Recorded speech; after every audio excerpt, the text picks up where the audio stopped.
So why is it that 95% of day traders fail? A lot of people say it's because people get too emotional. Maybe they're not using a stop loss. There's lots of different reasons day traders fail, but I think it all comes back to this one reason that I want to talk about in this video. In fact, this is a mistake I not only make all the time, but I literally made this mistake this morning. So I'm going to be showing you what this mistake is and more importantly, how to avoid this in your day trading. Okay, so let's go and talk about this number one mistake day traders make. I think this is the reason most people get confused with trading and ultimately the reason most people fail or give up. And basically what this mistake is entering a trade from just one confirmation. Now, I'm all for confirmations for getting in a trade, but the thing I see most people do, and I literally did this morning, I don't know why, but it's basically looking at a single confirmation and getting in just because of that. Okay, so I'll give an example of that mistake I made this morning. So as we can see, this is the ES, this is what I trade, the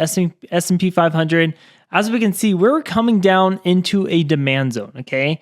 This demand zone was created from yesterday. As you can see, we rallied off this demand zone during pre-market. So I wasn't even looking at my charts here, but this is where we actually bounce off it. And as you can see, by the time market opened, where you see this volume spike at 7:30 my time, we were trading at the VWAP level. So what I decided to do was I was kind of looking at, pre-market. I noticed that, every time we hit VWAP, we sold off, hit VWAP, we sold off. We got a little bit above VWAP here and sold off massively. So my bias here was, okay, we're at the VWAP resistance.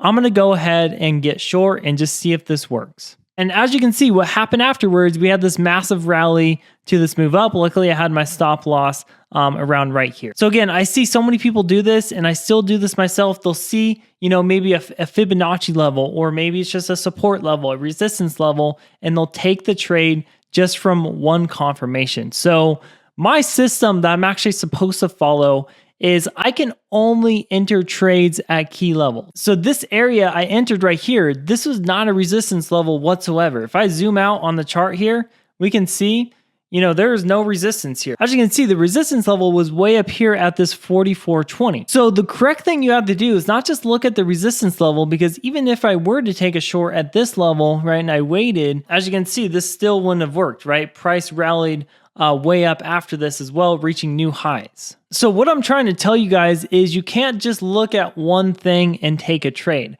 right? What I like to do is wait for a resistance, a support, supply or demand level, and then look for 2 or 3 more confirmations to actually get in the trade. And an example of that, the trade I could have taken today that makes more sense based on the system I follow now that I look back at it, right, is going back to where we open, right? Pre-market, we bounced at this demand level. I wasn't at my computer, so I wasn't able to take this.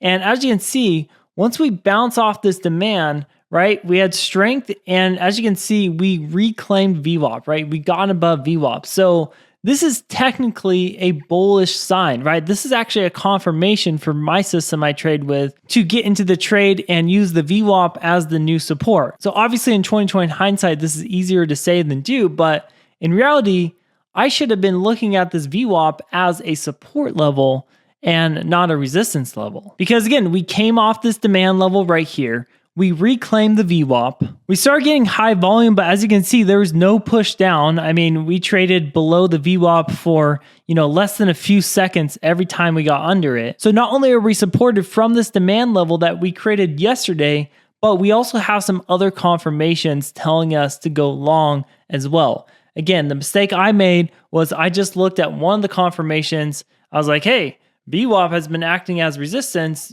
all night.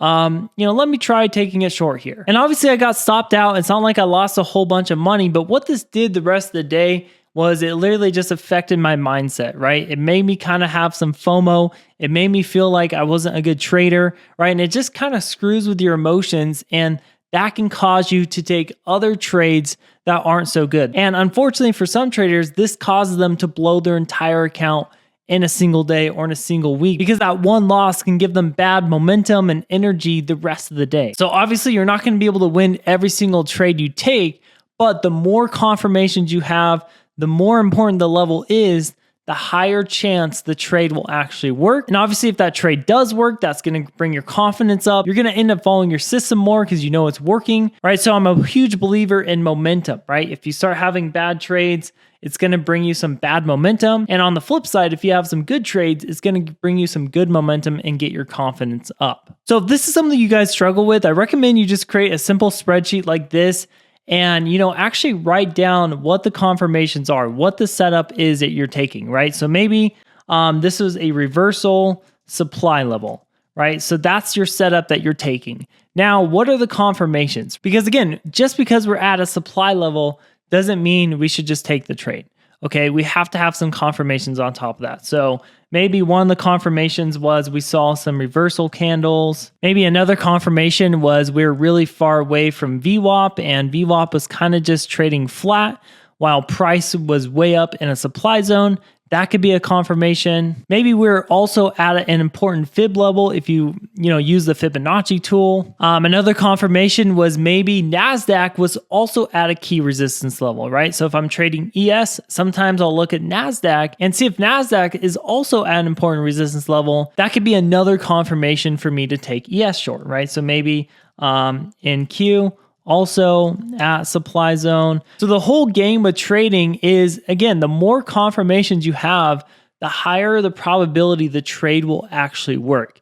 But I only recommend you even pay attention to confirmations if we're at a key supply level, key resistance, a key support, key demand, whatever the level actually is, because that is what's going to minimize your risk. And then from there, just put your P&L on the trade and then any mistakes you made, maybe you had a bad stop loss, maybe you took profits too early, whatever it was, and then you can start to really see the data, right? If you do this for 30 days, you can see what your most common mistakes are. You can see which confirmations are working best for you. You can see which setups are working best for you. This is how you actually need to trade. You can't just look at one indicator like I did this morning and say, oh, I'm going to take the market short here, right? Again, it's all about having a system and only taking trades in your system that have the highest probability of working out. And obviously that's all going to have to do with the level we're in and how many confirmations we have to take that either short or long. So anyways, guys, that's going to be the number one mistake most day traders make and how to avoid it. Anyways, guys, if you do want to join our free private Discord community,